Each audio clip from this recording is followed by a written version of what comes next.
Oh baby, baby, I did it again. Can we fix it? Yes, we can. Okay, so it is Saturday afternoon and I'm in the garage. This video is the story of Cadwell. I was hoping that Cadwell would be the meeting where my season got going, but alas, it was not to be. This isn't how I wanted qualifying to end. I had new tyres for this round to try and get back some of the cornering speed I'd been missing in the last two rounds, so I'd spent a few laps building speed and scrubbing them in.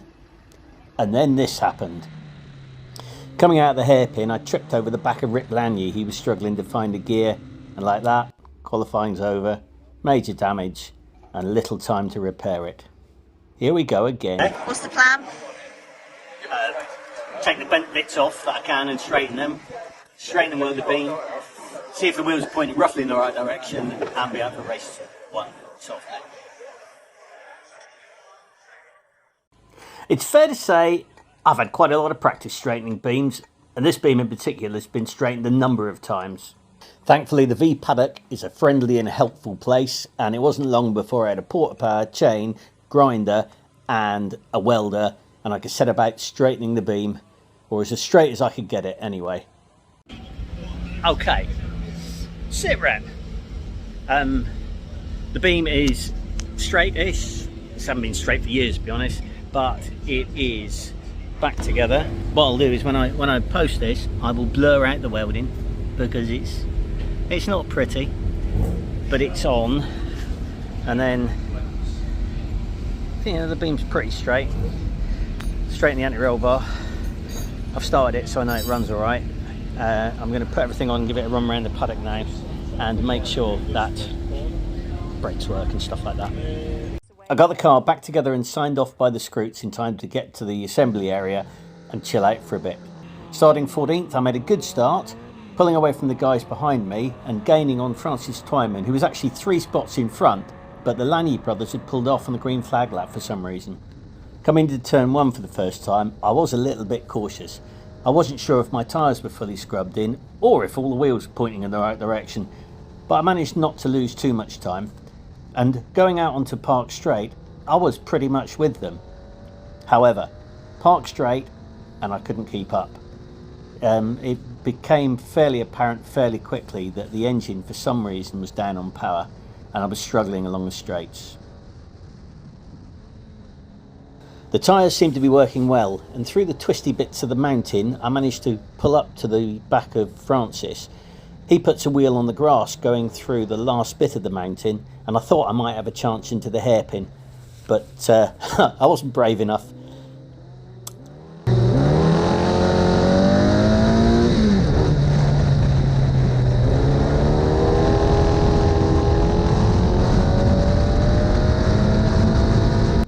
The end of lap 1 and I'm running 12th and still just about clinging onto the back of the group in front.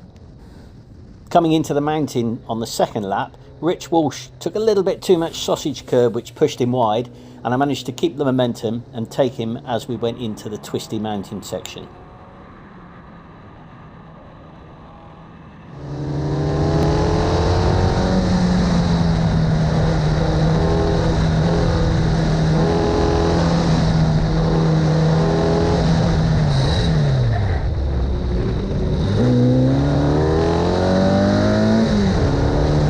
The end of lap 2 and I'm now running 11th, but I'm just over 2 seconds behind the group in front, which is going to be difficult to catch up.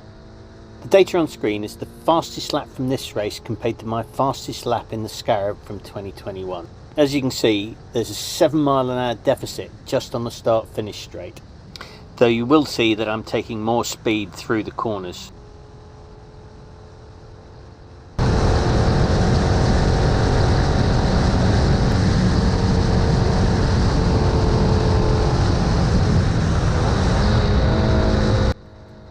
As you can see from the trace, as we come out onto Park Straight, my speed starts to drop significantly compared to 2021 in the Scarab, and that engine had a slight misfire.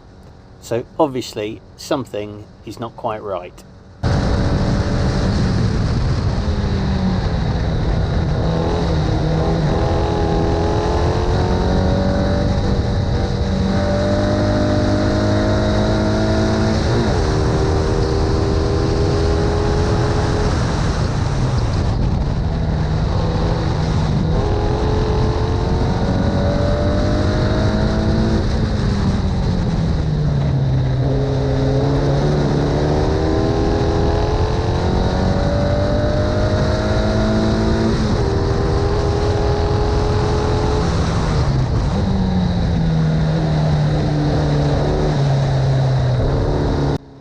On a positive note, the tyres were working well and my cornering speeds were back up to acceptable levels.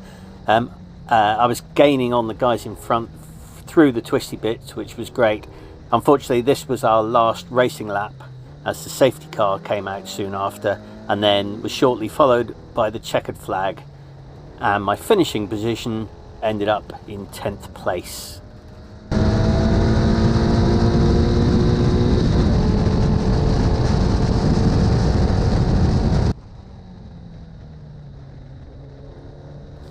Before we get into race 2, if you like the video, please, subscribe, like, and all those things the kids say. And please leave a comment if you think there's something I can do better, or that you like. I'd love people telling me they like it. But if there's things you'd like to see or wouldn't like to see, it'd be really cool.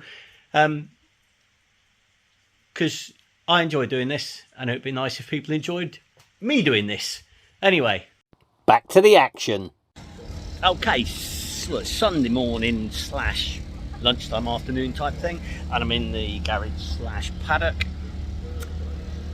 Little rundown on yesterday. Not good. Well, new tyres in qualifying, first 3 laps driving on ice. My first lap where I started the push and I was on for a reasonable time and tripped over a car at the hairpin. He was struggling for a gear, rode over the back of him, up in the air, hit the ground hard, snapped the beam, pulled into the pits. So qualified 12th and 16th, which wasn't really what I wanted to be. Had a manic straighten and welding session on the car and got out for the race and finished 10th.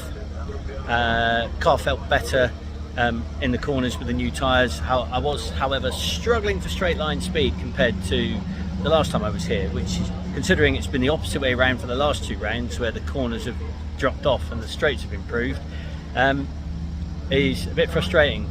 So I spent yesterday and this morning going through the car. Compression's fine. I put a new set of plugs in, cleaned the carbs out, tweaked the timing slightly, and made new inlet manifold gaskets just in case there was a slight air leak. So we're out for the race shortly, and I'll keep you posted. Bye. I'm starting race 2 a little further back in 16th, but again I make a reasonable start, and by the time we get to turn 1 I've actually made up a place.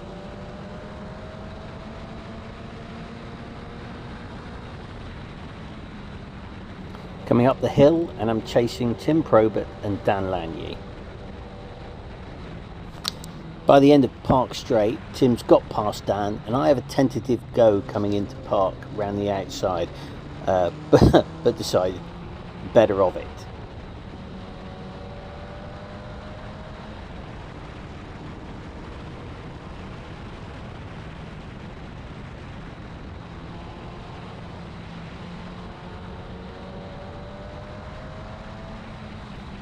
I get a reasonable run down through Mansfield.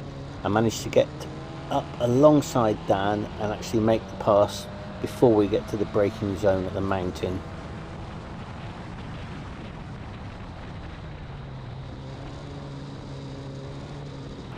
Along Park on the next lap, and I get overtaken by Matt Harbert, who was recovering after some sort of problem at the start of the race. Coming down into Mansfield, Matt gets down the inside of Tim, which compromises Tim's line into the corner slightly, and I managed to sneak up the inside on the exit. It's a close thing coming into the mountain. We've seemed fairly evenly matched for power, but I ragged it in third and then braked just a little bit later, taking the place as we went into the mountain. Unfortunately, my hard work was undone a lap later when, coming out through the hairpin, I struggled to get second gear and spent a long time looking for it.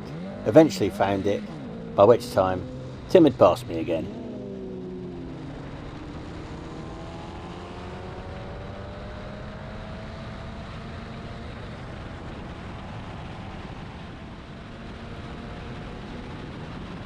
I managed to stick fairly close to Tim for the next lap and a half, and coming into Park I did have a little go around the outside, but I couldn't make it stick.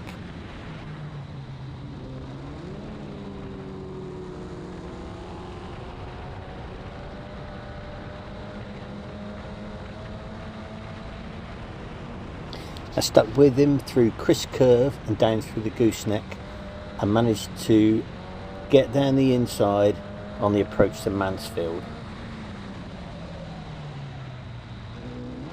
Got to say I was quite pleased with that, but then set about trying to drive a clean, tidy lap from now to the end of the race.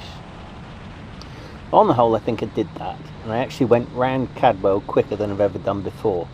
What's coming up is my fastest lap, with the comparison to the fastest lap in the Scarab a few years ago, and it'll show the tale of an engine that needs some work. You'll see that just across the start finish line, I'm 4 or 5 miles an hour down on the Scarab speed, and by the time I get to the turn into turn 1, I'm 2/10 down. I take a lot more speed through the corners and claw that time back, and as we come onto the straight, look, I am, wow, 4/10 up, and just watch the time bleed away. 6 miles an hour, 7 miles, 8 miles, 9 miles an hour slower, and I go from being 4/10 up to 3.5 down in the in one straight. That is so depressing. The fact that I went faster around here than the Scarab is all down to the corners, so that's pretty encouraging, but the engine deficit really, oh, I don't know, what's the word, screwed me over this time.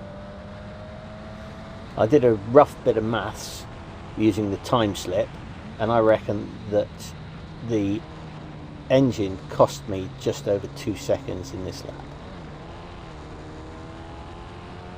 Hopefully the work done on the engine over the break between Cadwell and Brands will mean that hopefully I'm a bit more competitive.